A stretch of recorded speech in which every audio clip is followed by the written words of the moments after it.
So how about an ideal Brian Cashman trade deadline versus a likely Brian Cashman trade deadline? Let's get into it.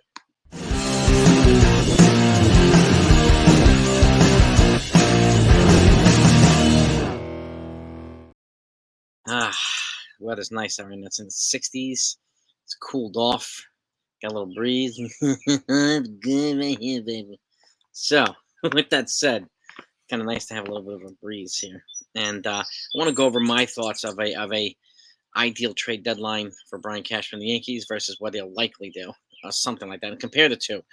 Also, within the confines of reality, like I don't expect him to get Shohei Ohtani and Juan Soto and Corbin Burnes and all this stuff. While these blockbusters may be, you know, great to think about and great to fantasize about, but the likeliness are pretty freaking low. But so let's go into this, and I want to know what you think. Okay, if you're not subscribed to this channel, please do so. It's not only greatly helpful, but it's greatly appreciated too. And all my regulars, members, subscribers, you are the best, and I love you guys and gals. So, and I appreciate all your support. And we're going to keep talking about this stuff as we get closer to the deadline, about 6 weeks out. So ideally, I think a trade with the White Sox. We've talked about this before. This is a move that I think could happen, and they could move Gleyber Torres and a prospect, some kind of prospect, to the Chicago White Sox for Lucas Giolito and a reliever, whether it be Aaron Bummer, Garrett Crochet, Joe Kelly, even Lehman Hendricks. They've got 4 guys that might be available. And Bummer and Crochet are more desirable for me, not only because of the their left-handed side, but they also have 4 controllable years each, or 3.5 controllable years each. That, to me, is an important piece. So, because the Yankees bullpen is beat up, and we need more reliability. We need more controllable arms. And we need the lefty in the freaking bullpen. They already optioned out Matt Crook. So all we've got is Wandy Peralta.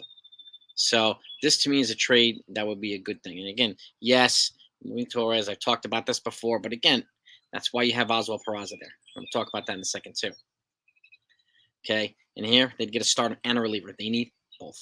I know Carlos Rodon coming back is exciting, but again, this would be the other, we need him to come back, and we need him to be powerful. We need him to be Carlos Rodon. So next up, I would obviously look into DFAing Josh Donaldson and replace him with Oswald Peraza. We talked about this a lot too, and this is a Hal thing. It's not a Cashman thing.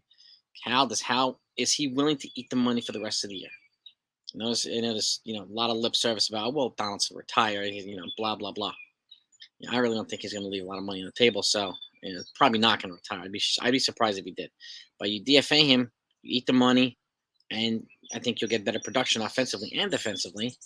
Even though Donaldson's elite, Oswald Peraza is elite, super elite. So he's got a hungry bat, hungry, attitude, and that's what we need right now.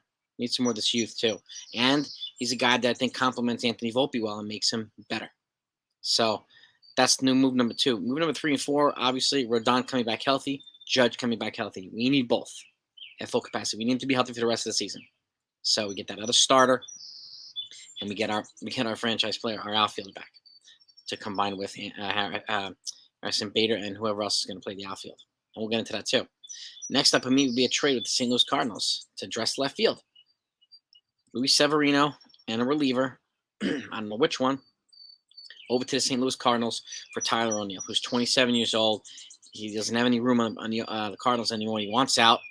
So, and he's got some power. He's not a lefty hitter. He's a righty hitter. But again, he's got youth. He's got a good arm. He plays good defense too, and he's got a pretty damn good bat. So there goes our left fielder. So now we've got the starter. We got the reliever. We moved on from Severino because I don't think they're going to re-sign him at the end of the year. We get Rodon back, which to me is an upgrade over Severino, and then we get Rodon and Giolito from trading Severino. Not too bad of a return. And at some point, maybe healthiness to Cortes back too. So, but there again, Severino and a reliever to the Cardinals for Tyler O'Neill. And the reliever is probably going to have controllable years as well. So, and then, which would lead to me to a more elite infield. Okay. Oswald Peraza shortstop, Anthony Volpe at second. I don't think it's going to damage his psyche to move him at second. It's a more natural fit. He grades out at between 40 and 50 for throwing arm. Peraza grades out 70. So, that makes a difference. And Peraza, even though Volpe has made some pretty good plays at shortstop, Peraza is a wizard over there. So, and then you'd have DJ at third base. If you get to the point where they DFA Josh Donaldson, you have DJ there, and then Rizzo first. So, those are the moves. And again, not a ton of moves, but the real doable moves. These are doable moves. Okay. Now to the more likely trade deadline. Okay, Rodon healthy, Judge healthy, yes. My guess is they're going to acquire a reliever of some capacity with a couple of controllable years. Who knows? But with the bullpen beat up, I think they're going to do that. They're probably going to stick with Severino. Okay. And again, I think they're going to require an outfielder. Either Jock Peterson from the Giants, Randall Grichuk from the Rockies. Now, Peterson's got, I think he's a free agent this year or next year. Randall Grichuk's free agent after this season. Or Jake Fraley from Cincinnati. I think Cincinnati Reds. He's 28, but the thing appealing about him is he's not a free agent until 2027. So his youth, and he's a good defender, and he's got a good arm. Okay? He hits lefty. Grichuk does not. Peterson does hit lefty. So you got two lefties, one righty in the outfield. Fraley seems to be the most appealing option, at least for me, because of his age, 28, and his controllable years. So it'll become less of an issue later on, and it gives them more time to develop some of their prospects who might be, in their outfield at some point soon. Okay? I don't see the point in calling up Jason Dominguez right now. He's nowhere near ready. And even neither is Spencer Jones, but I think he's further along than Jason Dominguez is. But you also have Everson Pereira, you got Elijah Dunham, and Dunham would probably be a front-liner package for one of these outfielders. You might have to add another player to get somebody like Fraley because of the years that he gets in return. But I could see them getting one of those three. Okay, and then acquiring a reliever, keeping Sevy, and getting Judge back healthy and Rodon back healthy. I don't think it's going to be an overwhelming deadline. I hope I'm wrong, but and I know like their logic too. Getting Rodon and Judge back healthy in July at some point, they're going to consider as a trade deadline acquisition too. So they do that every single year, no matter what people say, no matter what fans say. And I get the logic there too. But again, I hope he addresses the needs. We need a starter, we need a reliever, and we need a left fielder who can hit reliably, maybe get on base a little bit, hit with contact, so that the big bats can drive him in.